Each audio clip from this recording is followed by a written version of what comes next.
Liban, Monsieur Bassantran, je me posais quelques questions, comme par exemple, comment expliquer que les partis en présence, toutes les parties en présence au Liban, fonctionnent comme dans une espèce de zone franche, qu'avec tant de guerres, d'explosions dans les environs, le Liban se préserve et malgré tout avec des puissances paradoxales et opposées. Voilà, par exemple. Alors, vous voyez d'abord, il faut remarquer que depuis que le Hezbollah est entré en Syrie et se bat avec l'armée syrienne contre l'intégrisme, appelant un chat sunnite, qui envoyait des camions piégés, depuis justement cette intervention du Hezbollah, il n'y a plus d'explosion. On peut le remarquer, ni dans la banlieue sud, ni ailleurs. Bon, il y a des attaques contre l'armée libanaise qui se trouve sur l'anti-Liban, cette chaîne que vous connaissez, de montagnes, qui sépare le Liban de la Syrie depuis, n'est-ce pas, le mandat français. En fait, dans l'histoire, si vous voulez, tantôt il y avait des princes libanais, entre guillemets, qui gouvernaient la Syrie et le Liban, comme par exemple le prince Fakhreddin. Le château qu'on voit à Palmyre, c'est le château du prince Fakhreddin, qui gouvernait de l'Arish au Sinaï en Égypte jusqu'à Alep.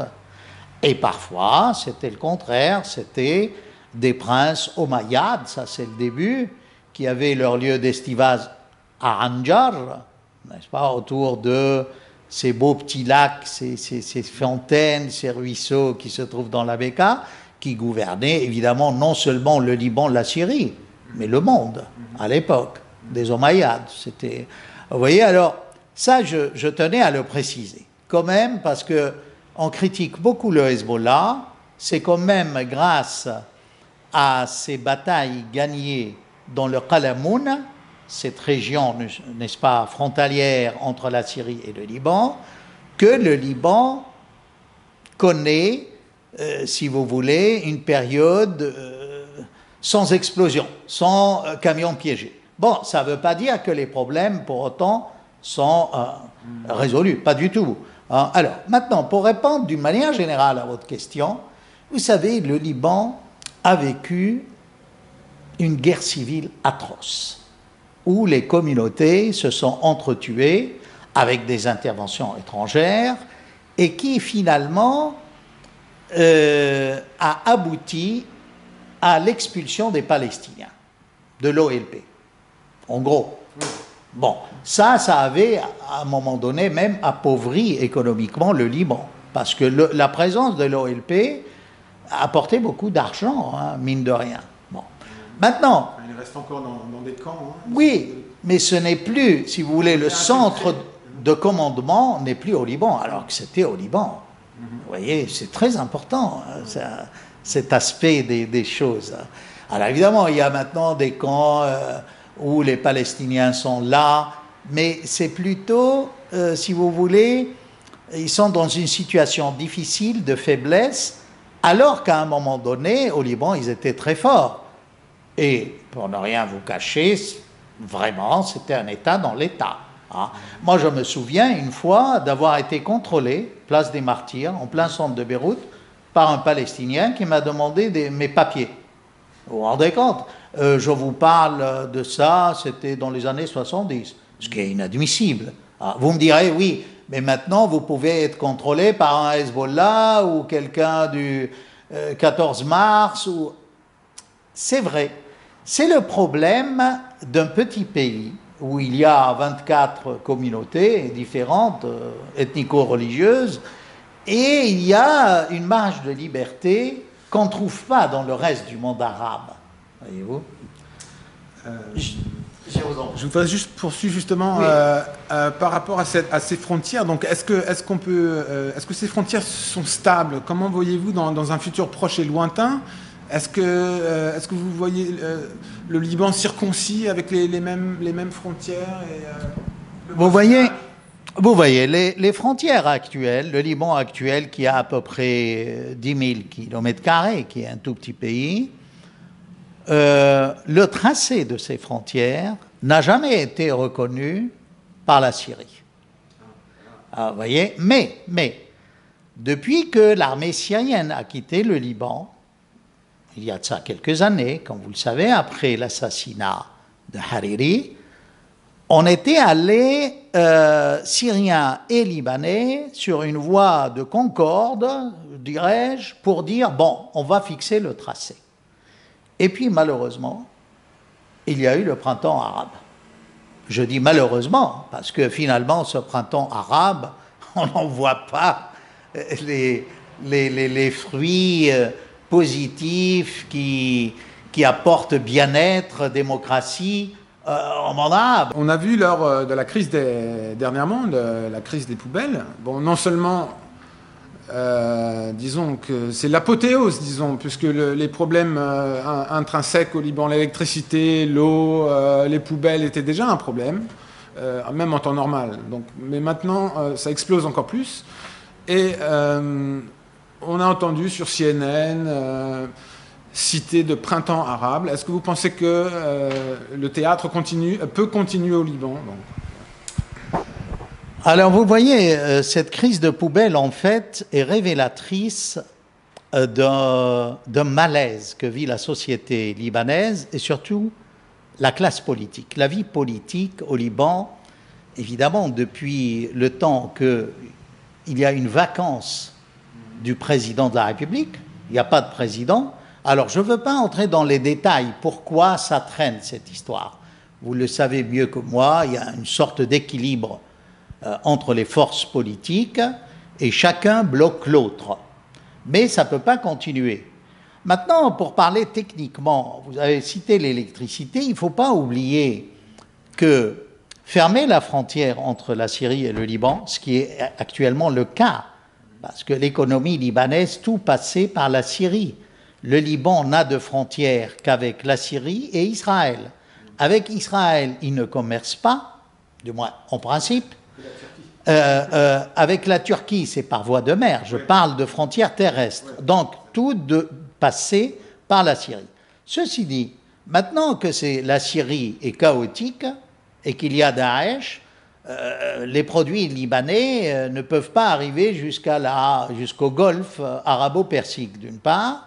Puis il ne faut pas oublier qu'il y avait quand même un terrain d'entente et une coopération entre la Syrie et le Liban, ça on ne peut pas le nier. Par exemple, l'électricité, la Syrie, jusqu'à récemment, avant les événements, fournissait de l'électricité au Liban. Il y avait des accords.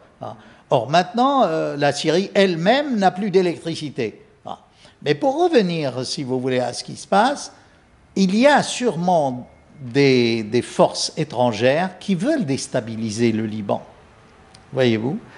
Et ils ont profité de cette crise de poubelle pour parler de printemps arabe. Ceci dit, si ce printemps arabe est positif et différent de celui qu'on connaît en Syrie, au Yémen, en Libye et en Égypte, tant mieux, mais je ne pense pas. Voyez-vous, vu l'instabilité de la vie politique au Liban, je pense que c'est un cri de la jeunesse libanaise qui, en fait, en a marre de cette situation. Vous voyez, on n'est pas marié, on n'est pas divorcé, comme on dit en arabe, c'est-à-dire on ne sait pas où l'on va. Et là, je crois que, permettez-moi de dire, si jamais Bachar al-Assad venait à tomber, je crois que c'est une bouchée facile, le Liban, pour Daesh. C'est évident. Et là, je comprends l'attitude du patriarche libanais actuel, qui est très critiqué, mais qui n'a pas caché son soutien au président Bachar al-Assad quand il était de passage à Paris ou ailleurs. Parce qu'il faut comprendre qu'avec toutes les critiques qu'on peut formuler contre le Ba'ath syrien, le gouvernement de Damas, le président Bachar el-Assad, c'est quand même le dernier rempart qui préserve le Liban de hordes qui déferleraient sur lui et le détruiraient en quelques jours, à mon sens. Est-ce qu'un autre facteur, puisqu'on parlait du Liban comme la Suisse du Moyen-Orient, n'est-ce pas, est-ce que ce ne sont pas les banques, disons, comme on dit en anglais, too big to fail? Est-ce que les partis en présence n'ont pas trop investi pour ne pas tout perdre, on va dire? C'est ça qui fait que c'est une espèce de zone franche. Les frontières ont bien été tracées du temps du mandat, non, il me semble? Oui.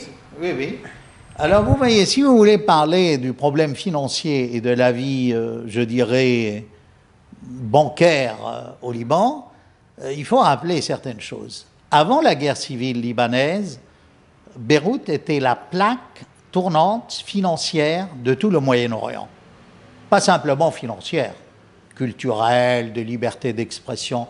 Moi, j'ai vécu cette période d'or du Liban, vous voyez, et elle était encore beaucoup plus prospère avant 1967, parce que tous les avions qui allaient à Jérusalem était encore jordanienne, donc tout le pèlerinage occidental passait par Beyrouth. 1967, Jérusalem est occupée par les Israéliens. C'était un coup comment dirais-je, fatale et tragique pour l'économie libanaise. Elle s'est relevée un peu après. Puis, le Liban connaît la guerre civile. La guerre civile va pousser Chypre et les Émirats et les pays du Golfe à se partager tout le rôle libanais dans le monde financier. C'est-à-dire, aujourd'hui, on ne peut pas dire que Beyrouth est restée capitale. Non. Elle a perdu de sa superbe, ça c'est clair.